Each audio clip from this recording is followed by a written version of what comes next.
Without Place and Praise, my name is Ginger, and I'm glad you're here with me. For this episode, this pen and ink sketch is what I'll make. But before I dive into the process, let me say a few things.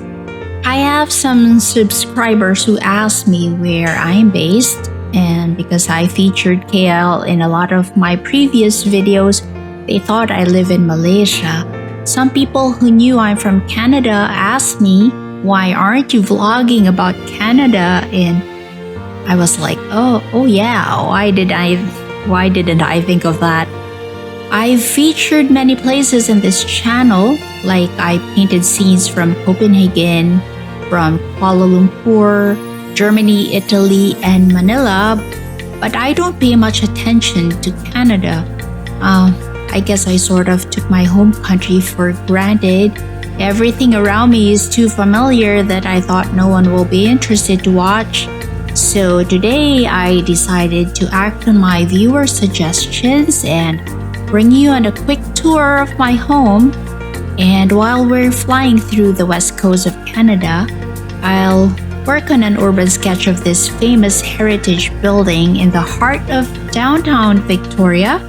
It's called the Bard and Banker, which, as the name implies, was a bank for 126 years before the building was repurposed as a pub-style restaurant in 2008.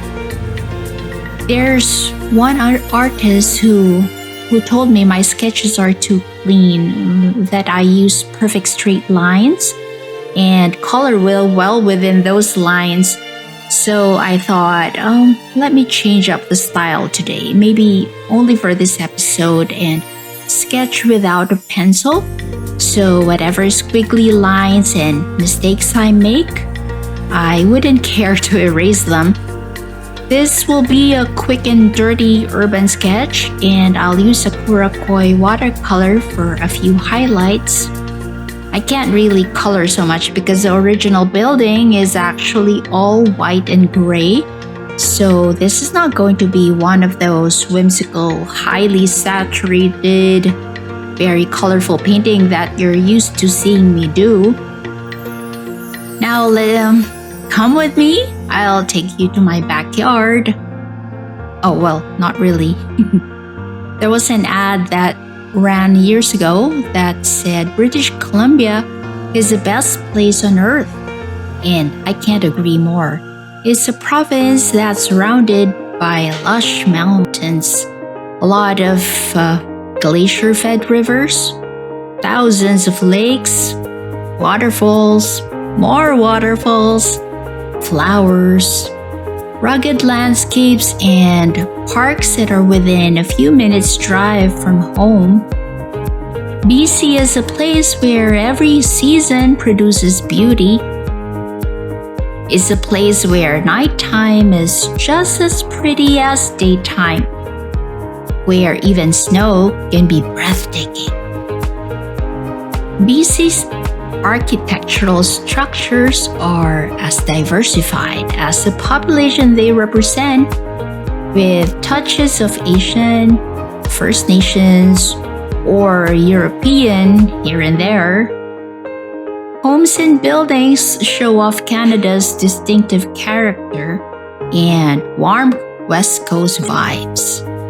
It's a place where food is as multicultural as its people. It's a place where you can find succulent fruits from other parts of the world and plants that are native to Asia. In BC, we take maple syrup and bacon seriously. You'll even find them on donuts and pizzas, no kidding. BC is unique in many ways.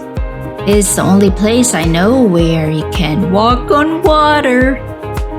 That's only if you're dangling on a suspension bridge that jumps up and down like a yo-yo.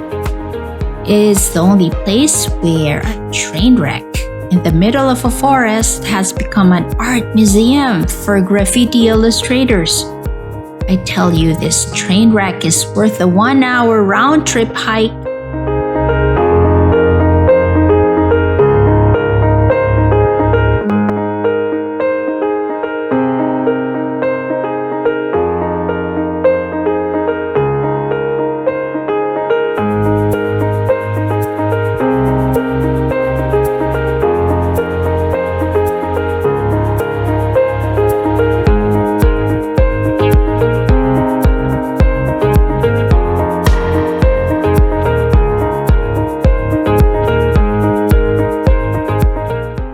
BC is a place where even small business owners have crucial contributions to the local economy.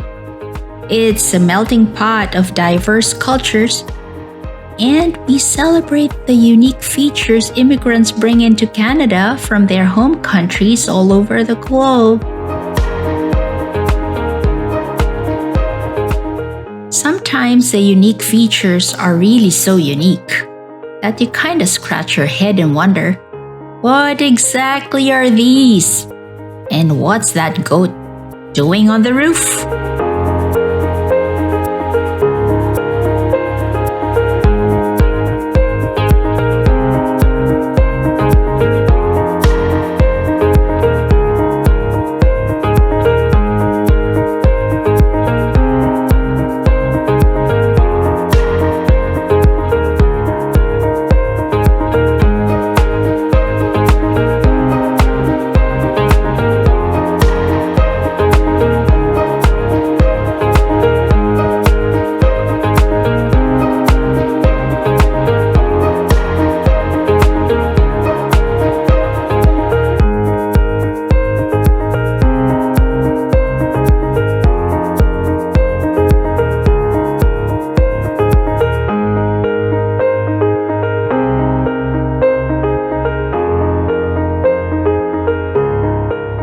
Vancouver may not have as many skyscrapers as some of the more metropolitan cities in the world, but if you're a hiker, a mountain climber, a tree hugger, or maybe just a hugger of twigs, if you're fascinated by the changing colors of a sunset, or if you are emotionally moved by the awesomeness of nature and relish those fleeting one-time memories, then British Columbia really is the place on earth for you.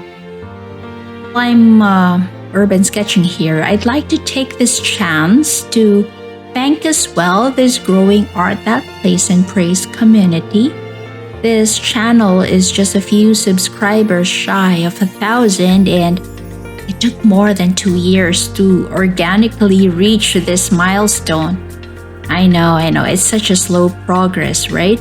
Most YouTubers get to 1,000 in just a couple of months, and as such, my progress may be laughable, but I'm happy for the journey. I'm happy for the learning experience, the friends I met along the way. I'm also happy for the comments I read, like both good and the bad, both encouraging and sort of trollish. As I always say, even the sloth and the snail made it to Noah's Ark. Fast isn't always the best pace because there's a lot to be gained, like more roses to smell, perhaps, when we walk rather than run.